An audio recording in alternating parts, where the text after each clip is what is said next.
Hello everyone. Today I'm going to be reacting to a article, and it's matching free agents to all 32 teams. It's by Aaron Schatz of ESPN. I'm very curious to see how this goes, as I assume a lot of this is some speculation, but it's also probably some sources. There's probably been some information he's gotten that he put into this article. So let's begin, and we'll be starting off with the AFC East apparently, and the Buffalo Bills getting Mike Evans. And okay, for the Bills, I understand it completely. I don't necessarily know how they would work the contract because they have to free up cap space, but you can probably rework Josh Allen's deal and probably a couple cuts and you're fine. Mike Evans would be awesome in Buffalo. There's just a thing of, I don't want to see Mike Evans not wear a Tampa Bay Buccaneers jersey. That feels wrong. That feels so wrong for me. But, the Bills getting Mike Evans would be a phenomenal move for them, and I have nothing but saying that'd be just great on both sides. Outside of the fact, I don't want to see him leave the Bucs. Moving on to the Miami Dolphins as they sign Isaiah Likely. And Isaiah Likely is very interesting because I think he's going to be a very highly sought after free agent that Miami, I just don't know. And it depends on what he wants. If he wants to go to a place where he can win, probably not Miami. He wants most bang for his buck. I mean, Miami, their taxes, you get more money. You can actually get paid like a smaller contract and make more money than, say, some other place. Like, you go to the Chargers and, Miami offers, I believe, $2-3 million less. You're making more money with the Dolphins than you would with the Chargers, even if they offered more money. So that's something to keep track of. I don't know, just because I don't know really with what the Dolphins' offense is going to look like. It's obviously not going to have Tua. It's not going to have Tyreek Hill, obviously, and their offense line still very much sucks. I would rather see Miami go get a Smith from Indianapolis, even if he is close to 30 or if he is 30 off the top of my head, I can't remember. But that's someone you can sign, have a stability at your right tackle position, and you can really focus on the offense line. That's what I would do if I was the Dolphins. But I guess Isaiah Likely is a very good target. Patriots, Jalen Phillips. Yeah, they need pass rush help. They need offensive line help. One of those two spots. Phillips, his contract's going to be very interesting, as I can see him asking for a lot, and that's why I think the Patriots make a lot of sense, because they have a tremendous amount of cap space. But how much are you willing to pay for him? And the Patriots, this is deemed a pretty good edge rusher draft class, and I think you can get a good edge even at your pick. So do they pay him a lot? What exactly happens there? On paper, I think it's a very good fit. Phillips is solid against the run. I wouldn't say it's anything to write home about, but as a pass rusher, which the Patriots need help at, he can definitely get after the quarterback. Moving on to the Jets, no. Okay. Jets, yeah, they need a quarterback. Here's the thing. I like Malik Willis, and I don't want to send him to the QB graveyard. That's really where I'm at. Also, you just signed and paid Justin Fields last offseason. Now, I know he's going to get cut. This is not me saying, oh, you got to keep Justin. No, I think Justin's bad. I believe Malik Willis is a better quarterback than Justin Fields. So you sign Justin Fields, and your solution is, let's go pay another guy who didn't start a lot last year, had a couple good starts, and let's pay him more money than we paid Justin Fields, because that's what it's going to be. I don't see that. I think that's a bad move for the Jets, and I like Malik Willis a lot. I think Malik Willis is much better than Justin Fields. It's just, that would be so stupid in my opinion. I just got to move on. Going to the AFC North, my team's division, Baltimore Ravens. If you have to sign Connor McGovern because you let Tyler Linderbaum leave, failure of an offseason, failure. I see it with why not the underrated 28-year-old McGovern? Listen, I get that logic. Oh, hey, we'll have to pay less. Let's do it. You're not getting better. It is a significant downgrade. And McGovern's not a bad player. I'm not bad-mouthing him as a player. It's just, no. Also, I don't really think I don't know how he would do in Baltimore's system, although to be fair, Baltimore's going to have a brand new coaching staff system, but you look at the Ben Johnson tree and how their offense is run compared, I guess maybe it could work in the run system. I just don't know. I think McGovern is much better in a quicker run style system than a more physical. And Baltimore likes to run a physical run style system, so I would say I don't care for that. Odafe Oweh, I like the move just because the Bengals need defensive help. I don't think I have to elaborate a whole lot on this. Odafe Oweh looked really good in that playoff game against the Patriots. He played pretty good at the Chargers. Maybe that's something we look at with Baltimore didn't use him right, what have you. But, like, I like that. It's a solid move. He wouldn't cost a whole lot of money. And it's another piece you just need on defense. Browns, Rashid Shaheed. Okay. No. The Browns have no returning offensive linemen. If their number one priority is wide receiver, no. Your quarterbacks are going to get killed. I don't have a nice thing to say about Sean Watson, so I'm just going to skip over him, even though he might start. Shedeur Sanders struggles under pressure. Dylan Gabriel is small and will take hits and not survive them all too well with the injury history. The Browns need to go after offensive line. If they target Rashid Shaheed over everything else, that would be just stupid. Steelers, Jaquan Brisker. No. I'm a Steelers fan. No. The Steelers need speed on their back end. You need to cut Jalen Ramsey. That's the thing the Steelers need to do, but they're not gonna because old player, good. They need team speed so bad, and Jaquan Brisker does not help the team speed. If you bring in another safety, he has to be extremely quick because the Steelers lack speed at the safety position. Deshaun Elliott's coming off a very bad leg injury, and Jalen Ramsey is losing speed, and he's only going to be older and slower next season. That's bad. AFC South. Listen, if the Texans can get Tyler Linderbaum, I'm all for that. They need offensive line help so bad. Linderbaum to the Texans, A+. I'm just going to move off that. Colts, Bradley Chubb, no. Bradley Chubb was not a good football player last year. His number's going to say, hey, there's something there. No. He was not good. You watched that Dolphins team last year. It was very clear he was a shell of his former self, and he's not anything really to write home about anymore. That would be a bad move for the Colts. Jaguars, Rick Woolen. I mean, talented, lengthy, just makes some stupid mistakes. Rick Woolen is so talented that it can work. I think he has so many mistakes that it could be a disaster. That is a flip of the coin. I don't know if I take that chance on the Jaguars where you can actually contend in the AFC and like you take a guy like this who's going to get paid a pretty good amount of money that can blow up in your face pretty bad. Edge, Kayvon. I think I don't like this just because they just acquired Jeremiah Johnson. And, I mean, I'm not even the biggest Che Hassan fan anyways. I'm not going to really say this is a move they should make. I understand he was good with New England last year, but the Titans have way more important needs. Again, offensive line, receiver, I would say secondary. Like, this is a team that I think Rick Woolen makes a lot more sense for than the Jaguars. I would not really write home about signing Kayvon Chason after a career year. I just don't think that's the best decision. Broncos, Cade Otton. Yes, I would love that. He's a good run blocker in a very, very serviceable receiving tight end. He actually has some really good moments. Okay, that's past 2 seasons I read the 1,000 yards. I'm like, he had 1,000 yards last year? Okay. Like, again, you see how many receiving yards he has. That's very serviceable, very good. That would be a good move for Broncos. No. Okay. The Chiefs will probably sign a running back. I am fully aware of that. Here's the thing. They have more pressing needs. They are going to have to trade Trent McDuffie or Chris Jones. And they're probably going to trade Trent McDuffie, which I think is a stupid decision. You cannot take that money and go pay a running back. The Chiefs need to still fix their offensive line. Their receiving core has major flaws.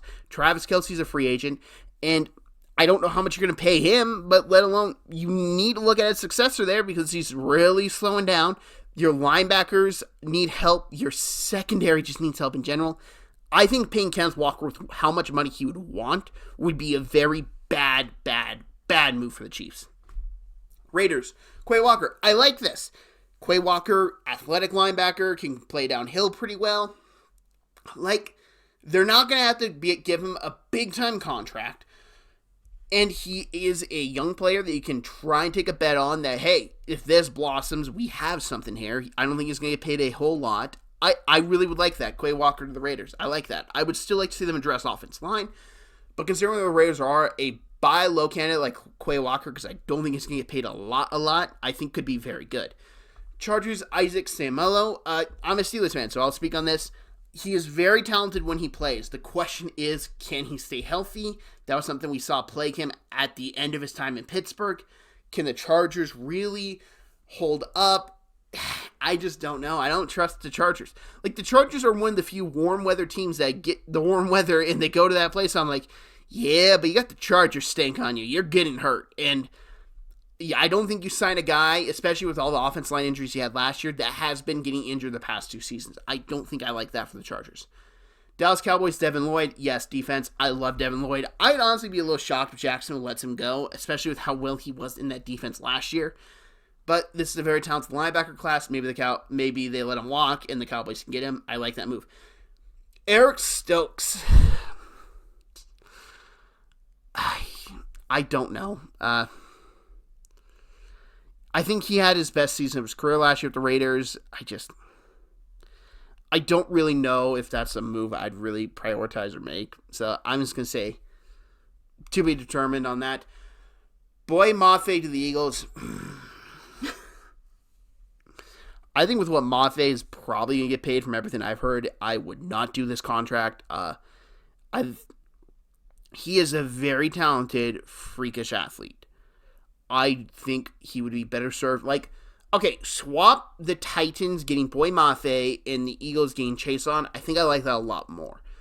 I don't really think the Eagles would be in the best spot to just really sign Boy Mafe with how much money he's going to want, and then you have Nolan Smith Jr., and you really rely on speed rush. So if you go against a really good power, like a powerful offense line that can really just hamper the speed rush, not powerful offense line. If you go against an offense line that's quick, can move, can get out in space, you're kind of screwed. So I'm not the biggest fan of that.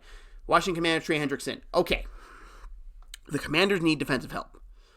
They also need to get younger. This team is old, and Trey Hendrickson is on the wrong side of 30. I would hate this move for the Commanders. I honestly would. They need to get younger. They make this move again, it's going to tell me everything I need to know about this regime, the GM, Dan Quinn, and it's not a good positive thing. The Bears, Cam Curl. Okay. I think it would depend on how much you pay him. I would rather have Jaquan Brisker just because, like, I'm just saying, like, pay structure. Cam Curl, not really Jaquan Brisker role. He can tackle. He's a fine tackler. I would rather pay Brisker than pay Cam Curl. That's pretty much what's going to come down to. Lions, Khalil Mack. Yeah, another edge rusher. You're trying to win it all. I like that. Not much to add on there. Nakobe Dean. He's still young. You know what? I kind of like that. I would much rather see the Packers try and bring in some other pass rush help outside of Micah Parsons, just because after Micah Parsons, their pass rush unit is not good. And I understand he had some sacks last year. He had 4 sacks. He was playing behind the Eagles' defensive line, which is extremely talented. You're not going to as talented defensive line in Green Bay, so those holes won't be as big. But they do have Edgerrin Cooper. I don't know if I care for that move, honestly. I just don't know. I think the Packers would be better spent going somewhere else. Vikings, Brian Cook. I could see it working. Flores very much his zone scheme defensive coordinator. Cook's very good in zone. I could see that very much working. I believe Harrison Smith is finally retired. He's finally no longer playing. So, yeah, I can see that working. John Franklin Myers to the Falcons. I like that move a lot. Good 5-tech guy, as they say here. The Falcons are a really good defense. I don't think people understand how good their defense was last year. They could beat people up. And, I just realized they're probably not going to have James Pierce after with what happened. Okay, that is something I haven't considered. So, you look at that. Yeah, I really like that move, especially with what's going on with James Pierce. I would say that's a good move, especially because he can help a little bit in the run game. He's a good pass rusher guy. He can come in on passing situations and everything. I like that. Panthers, Caden Ellis. Solid tackler. I don't know if I'd pay him with what he's probably going to want. I think he's going to get over $10 million a year. If it's under $10 million, I like this. If it's over $10 million, I'm not a fan. That's just, well, bundle up too. He fits the scheme. He fits everything. It could be way worse. Saints, Alec Pierce.